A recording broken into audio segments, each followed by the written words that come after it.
Bonjour, bonjour, bien-aimés frères et sœurs. Nous sommes au 4e dimanche du temps de l'Avent. Quelle joie!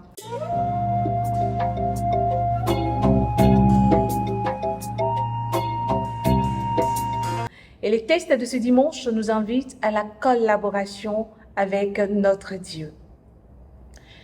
Nous allons, avec l'évangile du jour, extrait de Saint Matthieu, chapitre 1, versets 18 à 24. Et là, on va nous relater comment notre Seigneur Jésus-Christ a été engendré. Et on va nous dire que Joseph, qui était un homme juste, Marie, sa mère, était promise à Joseph, en mariage à Joseph. Et Joseph, qui était un homme juste, ayant constaté que Marie était enceinte, avait décidé de la repudier, pas publiquement, mais en secret. Et qu'est-ce qui va se passer? L'ange va apparaître à Joseph et va lui dire, ne crains pas de prendre Marie chez toi. L'enfant qu'elle porte est de l'Esprit Saint, on l'appellera Jésus, c'est-à-dire Dieu nous sauve. Et encore, dans le déroulement, on va nous dire, il portera le nom d'Emmanuel, c'est-à-dire Dieu avec nous. Et on nous dit quoi? Quand Joseph s'est levé, il fit ce que l'ange lui avait dit. Il a fait cela. Regardez un peu Joseph, le comportement de Joseph. Joseph accepte de collaborer avec Dieu. L'obéissance de Joseph qui se traduit par la docilité. Il est docile et sensible à la chose de Dieu. L'obéissance de Joseph est en effet son oui, le oui de Joseph. Et dans cette histoire de notre salut, il y a des personnes qui ont collaboré, en l'occurrence la Vierge Marie et Joseph son époux. Le oui de la Vierge Marie nous fait découvrir quelque chose d'extraordinaire dont nous verrons le dimanche prochain. Et le oui de Joseph nous emmène comment est-ce que nous devons collaborer. Elle collabore, lui il collabore à sa façon, à sa manière, pour que le plan de Dieu, le projet de Dieu se réalise dans nos différentes vies. N'oublions pas que le premier dimanche de l'Avent déjà, je parlais de projet. Que Dieu a un projet avec nous, mais ce projet ne se fera pas sans nous. Et bien là, il s'agit de ce projet, des acteurs, si je peux m'exprimer ainsi, de ce projet, des personnes qui ont accepté de collaborer pour que la réalisation de ce projet soit parfaite. Alors, sans nous, Dieu ne peut pas agir dans notre vie. Sans nous, j'ai bien envie de dire, sans notre oui. Si nous ne collaborons pas, il ne pourra pas pleinement. Et Joseph a collaboré, il a obéi. Il s'est rendu disponible et disposé à faire ce que l'ange lui avait demandé de faire, bien sûr, de la part de notre Seigneur Jésus-Christ. Et dans la première lecture, avec le roi Akaz, Isaïe ne dit pas autre chose. On dit, le Seigneur demande au roi Akaz de demander un signe. Mais il a dit, non, il ne vous suffit pas de fatiguer les hommes, il faut que vous fatiguiez mon Dieu. Et voici que lui-même vous donnera un signe. Et ils vont nous dire, voici que la Vierge est enceinte, elle enfantera, on lui donnera le nom d'Emmanuel, c'est-à-dire Dieu est avec nous.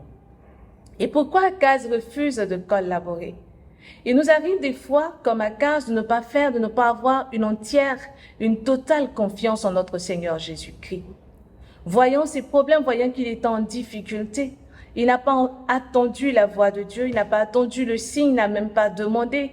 Il a utilisé d'autres voies. Et c'est pour cela qu'il dit, je ne veux pas mettre le Seigneur à l'épreuve. Et la plupart du temps, nous avons le comportement d'Akaz.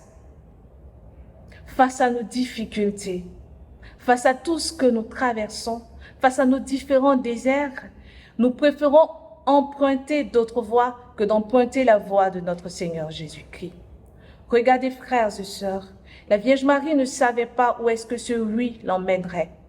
Joseph non plus ne le savait pas, mais ils ont accepté de collaborer pour ton salut. Ils ont accepté de collaborer pour mon salut.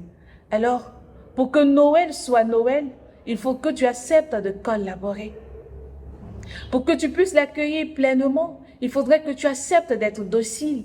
Il faudrait que tu aies confiance. Il faudrait que tu fasses cette preuve de foi qui est ta confiance que tu donnes, cette obéissance totale que tu accordes à notre Seigneur Jésus-Christ pour que Noël soit Noël véritablement dans ta vie. Et comment est-ce que nous collaborons? Ça, c'est le deuxième pan de mon exhortation. Comment est-ce que nous collaborons? Nous collaborons en nous ouvrant aux autres. Comment est-ce que je peux permettre à d'autres personnes de vivre la Noël ou de comprendre l'importance ou de saisir vraiment tout le sens de cette fête, de cette célébration? C'est en m'ouvrant aux autres, en m'ouvrant et en leur apportant ce dont ils ont besoin. C'est vrai, il y aura beaucoup d'organisations, beaucoup de manifestations, mais il y a des personnes qui veulent découvrir la joie de Noël. Ces personnes sont juste à vos portes. Ces personnes sont vos voisins peut-être. Ces personnes sont des personnes de votre communauté, que ce soit votre communauté villageoise, que ce soit votre paroisse. Il y a des personnes qui veulent, elles aussi, entendre, elles aussi, goûter à la joie de Noël. Comment se fera ta collaboration en cette fête qui arrive? Comment est-ce que tu as commencé à te préparer pour entrer pleinement dans ce projet de Dieu, pour qu'il agisse dans ta vie, pour que tu puisses vraiment le recevoir pleinement et partager cette joie? Il faudrait que tu collabores. Et tu collabores en donnant ton oui. Et tu collabores en t'ouvrant aux autres. Tu collabores en aidant les autres à devenir la meilleure version d'eux-mêmes. Frères et sœurs, Dieu nous interpelle aujourd'hui. Il ne fera rien sans nous. Et Saint Paul ne dit pas autre chose. Nous devons obéir. Une obéissance de foi. Nous devons vraiment comprendre qu'il est la seule personne sur qui ou en qui nous pouvons tout. Vous savez, frères et sœurs, moi je vous aime.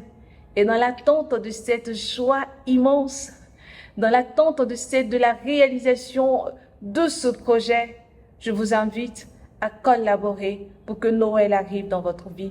Je vous invite à collaborer pour le recevoir pleinement. Je vous invite à collaborer pour que Dieu puisse agir dans votre vie. Alors demandons au Seigneur la grâce de la collaboration avec lui, de la collaboration à ce projet pour un monde de plus en plus meilleur. Que Dieu vous aide à y arriver. Moi, je vous aime, mais lui encore plus. Au revoir.